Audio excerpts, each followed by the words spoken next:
எங்க நிக்கிற? சித்ரா, எனக்கு இன்னும் மனசு சரியில்லை. மாமா அத்த முகத்துல முழிக்கவே எனக்கு வெக்கமா இருக்கு.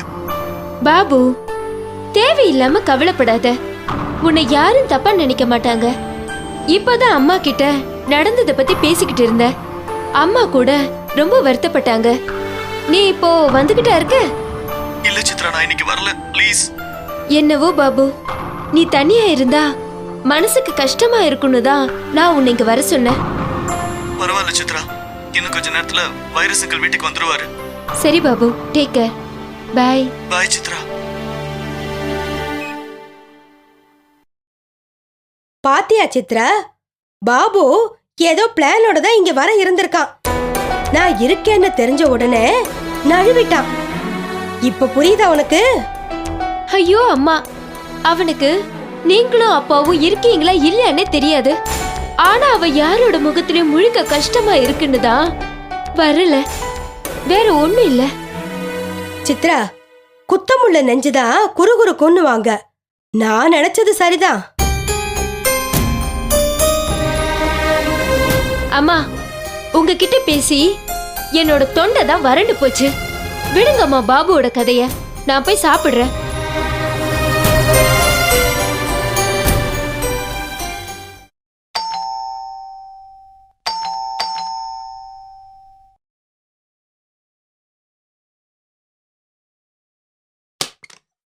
ஹாய். வாப்பா அங்கிள். மோகன், எப்படிப்பா இருக்க? எனக்கு என்னப்பா, நான் நல்லா இருக்கேன். உள்ள வாப்பா.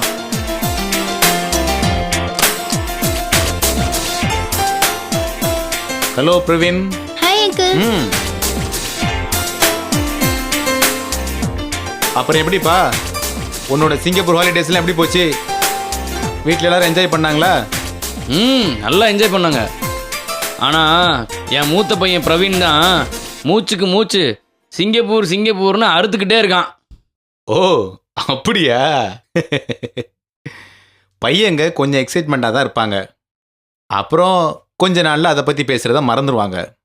அங்கிள், நாங்க ஹாலிடேக்கு சிங்கப்பூர் போயிருந்தோம். சரிதான், ஆரம்பிச்சிட்டான்.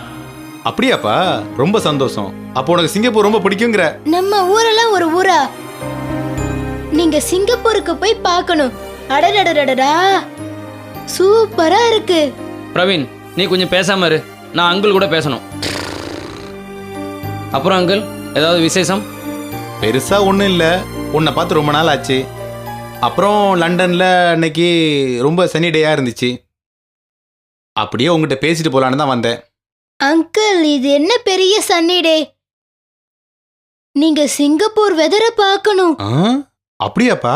ஆமா அங்கிள். பிரவீன், இப்போ நீ பேசாம இருக்கியா என்ன? அப்புறம் அங்கிள், நம்ம பாபு எப்படி இருக்கான்? ஏதோ இருக்கான். மோகன், அவனுக்கு மிக்குன்னு ஒரு ஃப்ரெண்டு இப்ப அடிக்கடி வீட்டுக்கு வர்றான். யாரும் மிக்குவா? பையன் எப்படி? பையனை பார்த்தா நல்ல பையனா தான் தெரியுது. ரொம்ப பணக்கார வீட்டு பையன். சின்னதா பிசினஸ் வேற பண்ணிக்கிட்டு இருக்கிறதா பேசினான். அப்படியா? பாத்தியாப்பா, இந்த சின்ன வயசுலயே பிசினஸ் அப்படி இப்படின்னு எவ்வளவு பொறுப்பா இருக்காங்க. என்ன நீயும் இருக்கிய? சுத்த வேஸ்ட். ஆரம்பிச்சிட்டான். இருப்பா, நானும் உன்னை போல சீக்கிரம் வந்துடுவேன். ஆமா, எங்க உன் சின்ன பையனை காணோம்? அவன் அம்மாவோட டியூஷன் போயிருக்கான். அப்படியா? ஆமா, இப்ப வரும்போது பார்த்தனே, அந்த கார்னர்ல கட்டிக்கிட்டு இருந்தாங்களே பில்டிங், ரொம்ப அழகா கட்டி முடிச்சிருக்காங்கப்பா. ஆமாமா அங்கிள், இதெல்லாம் ஒரு பில்டிங்கா? நீங்க சிங்கப்பூர் பில்டிங்க பார்க்கணும். டேய் பிரவீன், இன்னொரு தடவை உன் வாயில இருந்து சிங்கப்பூர்னு வந்துச்சு, என்கிட்ட அரை தான் வாங்கிட்டு போவேன். சும்மா விடுப்பா மோகன், சின்ன பையன் தானே. அப்புறம் உங்ககிட்ட ஒன்று கேட்கணும். என்ன அங்கிள்? நம்ம பாஸுக்கு பர்த்டே வருது, ஏதாவது ப்ரெசென்ட் பண்ணணும். என்ன வாங்கலாம் சொல்லுப்பா? ஏப்பா வைரஸ், நம்ம இல்ஃபோர்ட் ஷாப்பிங் சென்டர் போனேன்னா பார்த்து ஏதாவது வாங்கலாம் இல்லையா? ரொம்ப அழகான ஷாப்பிங் சென்டர்ப்பா. இது என்ன பெரிய அழகு அங்கிள்? நீங்க சிங்கப்பூர்ல ஷாப்பிங் சென்டரை பார்க்கணும்.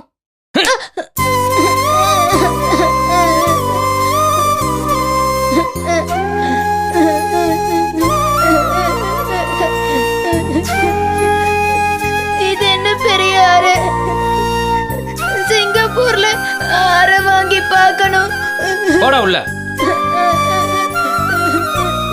பாத்தியா அங்கிள், இவனுக்கு போய் சப்போர்ட் பண்றிய, இவன் திருந்தவே மாட்டான்.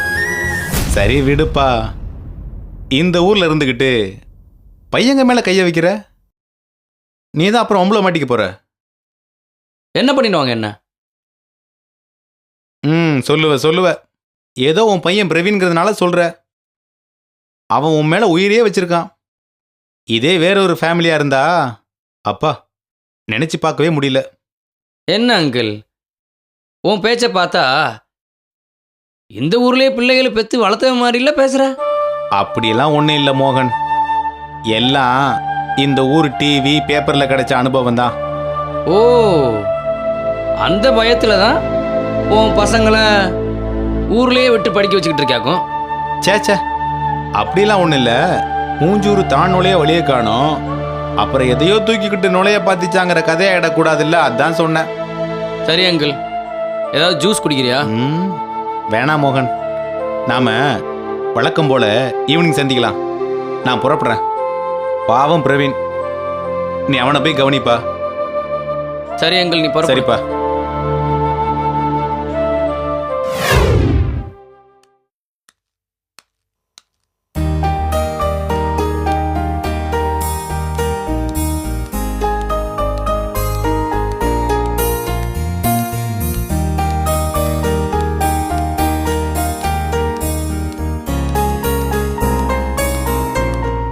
ஹலோ அருணா சித்தி.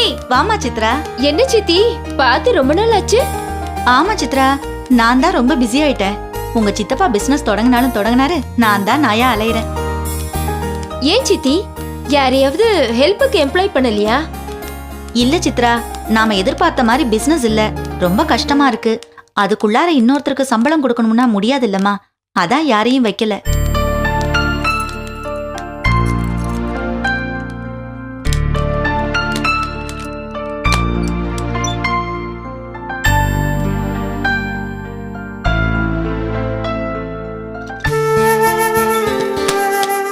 வாங்க சித்தி, கொடுங்க.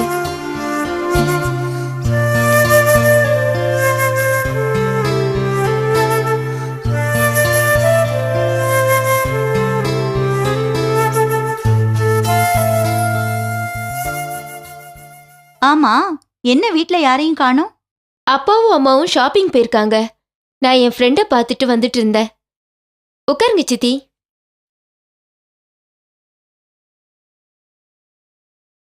யாருமா அது? பாய் ஃப்ரெண்டா, கேர்ள் ஃப்ரெண்டா? அருணா சித்தி, உங்களை புரிஞ்சிக்கவே முடியல.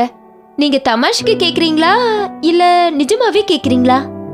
சும்மா தமாஷுக்கு தான் கேட்டேன் சித்ரா. உனக்கு தான் உன் அத்தை பையன் இருக்கானே. ஆரம்பிச்சிட்டீங்களா சித்தி? ஏமா, நம்ம பாபுக்கு என்ன குறைச்சல்?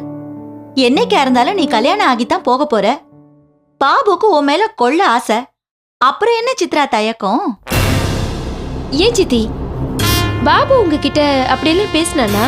என்கிட்ட பேசல, அவன் ஃப்ரெண்ட்ஸ் கிட்ட பேசியிருக்கான்னு நம்ம ரமேஷ் வந்து சொன்னான். ஏன் சித்தி, ரமேஷ்க்கு வேற வேலையே இல்லையா? உங்கள மாதிரியே என் பிரச்சனையில தலையிட்டுக்கிட்டு இருக்கா. சித்ரா, ரமேஷ் யாரு? உன் தம்பி மாதிரி, உன் மேல அக்கறை இல்லாமலா இருப்பான்? இருக்கட்டும் சித்தி, அதுக்காக ஏன் இல்லாதது போலாததெல்லாம் பேசிக்கிட்டு இருக்கணும்?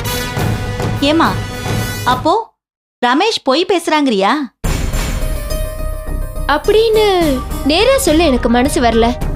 ஆனா பாபுவை பத்தி எனக்கு நல்லாவே தெரியும் சித்தி. அவன் என் மேல ரொம்ப பாசமா இருக்கான். அதையே நீங்க என் மேல கொள்ள ஆசையா இருக்கான்னு சொல்லி கொச்சப்படுத்துறீங்களே, அதுதான் என்னால ஜீர்ணிக்க முடியல சித்தி.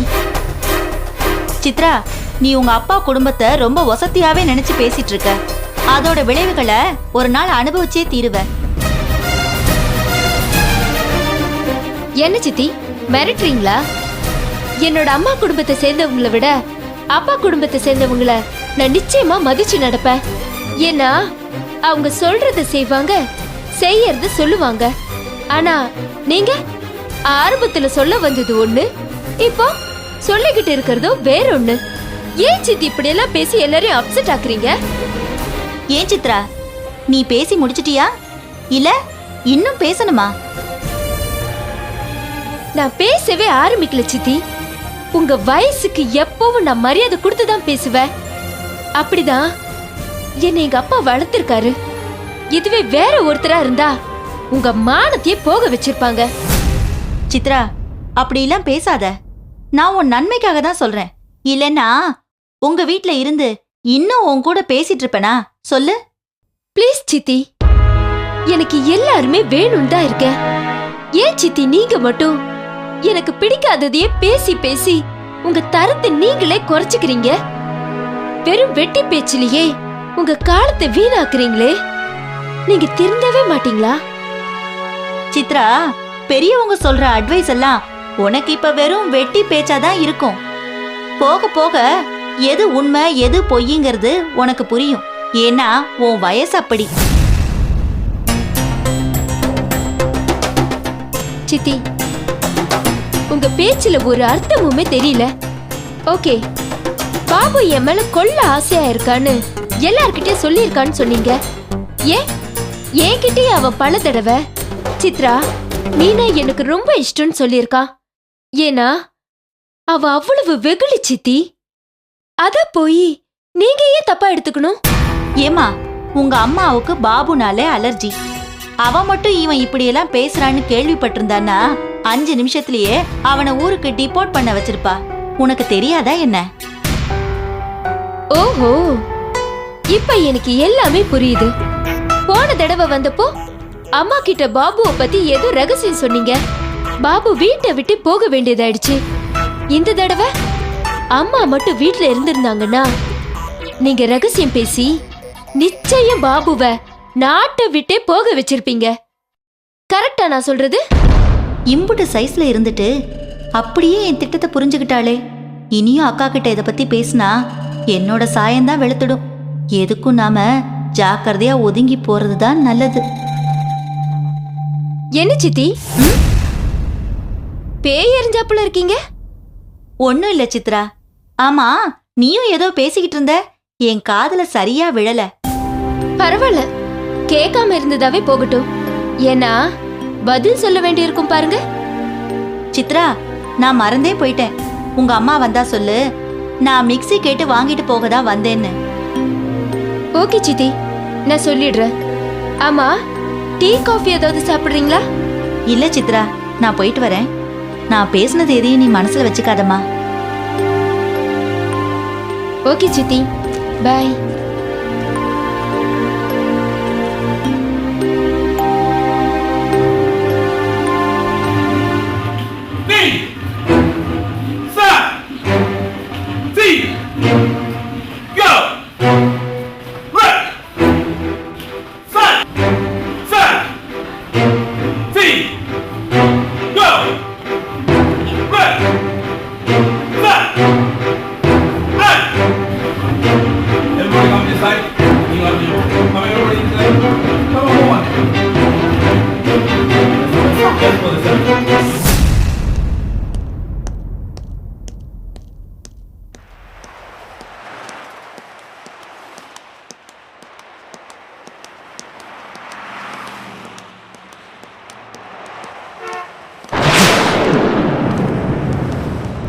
நம்ம பாபு மாதிரி இருக்கா? ஏன் இப்படி ஓடுறான்? எதுக்கும் அவனுக்கு ஃபோன் பண்ணி பார்ப்போம்.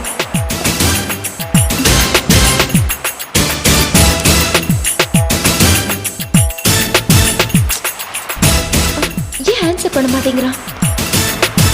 நிச்சயமா அது நம்ம பாபு தான். ஆனா ஏன் என்னை பார்த்து ஓடுறான்?